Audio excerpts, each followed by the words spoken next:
Assalamualaikum warahmatullahi wabarakatuh. Hamdan wa syukran lillah, salatan wa salaman ala rasulillah.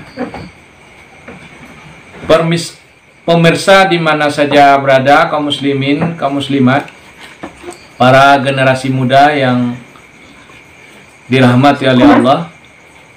Pada kesempatan yang baik ini kita akan mengkaji tentang kebenaran dengan tema kebenaran objektif ilmiah lawan kebenaran subjektif amaniah.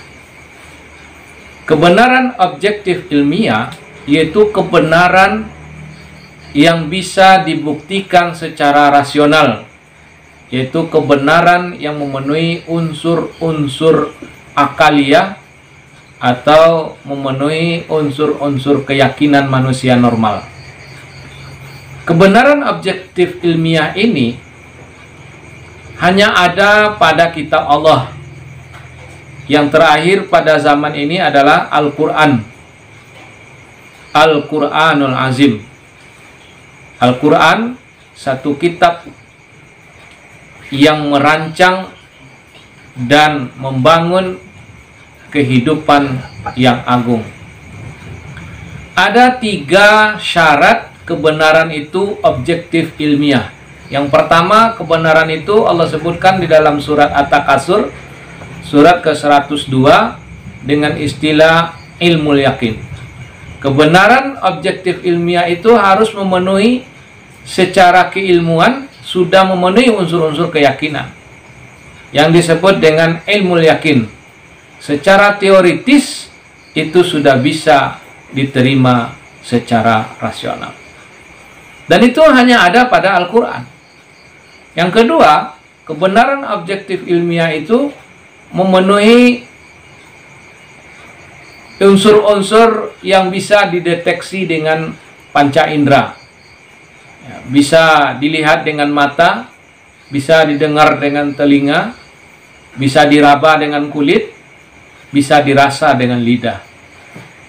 Dalam surat At-Takasur disebut dengan istilah ainul yakin. Dan itu juga ada pada Al-Quran dan tidak ada pada yang lainnya. Unsur yang ketiga yang harus dipenuhi oleh kebenaran objektif ilmiah adalah hakul yakin, yaitu perpaduan antara teori dan praktek, perpaduan antara teori dan kenyataan, barulah ini memunculkan hakul yakin. Maka pemirsa sekalian di mana saja berada, terutama generasi muda yang mempunyai pemikiran terbuka, jikalau Anda bingung dengan kondisi dakwah doktrinisasi saat ini, maka Al-Quran adalah solusinya. Allah sebutkan di dalam Al-Quran, surat yang kedua ayat 147, Al-haqqu mir rabbika fala takunanna minal mumtarin. Kebenaran itu ialah ilmu yang Allah ajarkan kepadamu, maka jangan kamu termasuk orang yang ragu. Kebenaran Al-Quran itu di dalam surat ke-41 ayat 41 dan 42 Allah sebutkan, innal ladzina kafaru bidzikri lamma ja'ahum wa innahu lakitabun aziz. Sesungguhnya orang-orang yang mengingkari Al-Quran setelah Al-Quran itu disampaikan kepada mereka, mereka pasti celaka. Karena sesungguhnya Al-Quran itu adalah kitab perjanjian Allah yang penuh dengan sanksi hukum bagi pelanggar-pelanggarnya. Di ayat 42-nya disebutkan, la ya'tihil batilu min baini yadaihi wala min khalfihi tanzilum min hakimin hamid. Kebenaran Al-Quran itu tidak bisa dirusak dari depannya maupun dari belakangnya, masa lalu maupun masa yang akan datang. Secara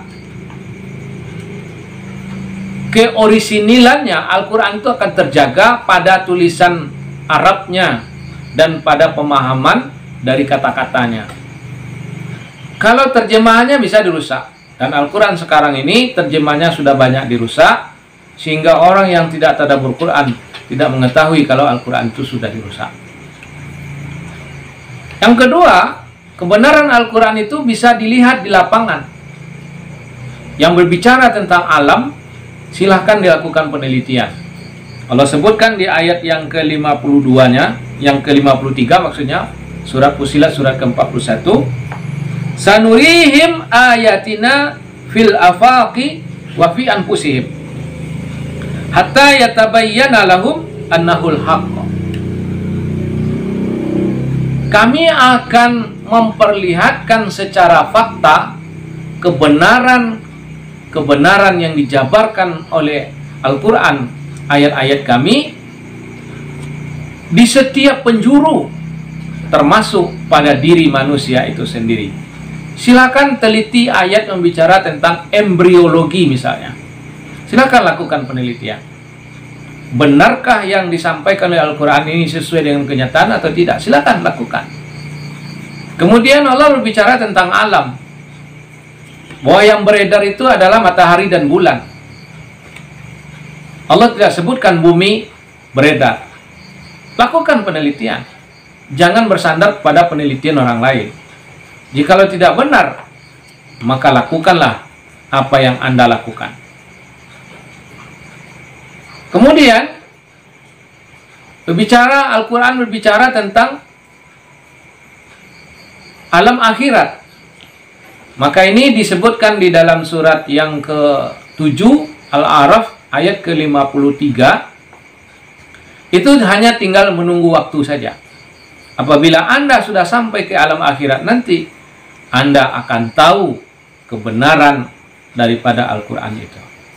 Nah, hasil kebenaran secara teoritis dan faktual, inilah yang disebut dengan kebenaran hakul yakin. Maka Al-Quran sebagai kebenaran hakul yakin ini harus dipegangi. Jikalau Anda menyaksikan kebenaran Al-Quran, silahkan penuhi tantangan Al-Quran jika Anda bisa. Barangkali di sini dulu, nanti kita sambung pada pertemuan yang kedua, yaitu dengan tema tandanya Anda sudah benar secara teoritis. Barakallahu li wa lakum.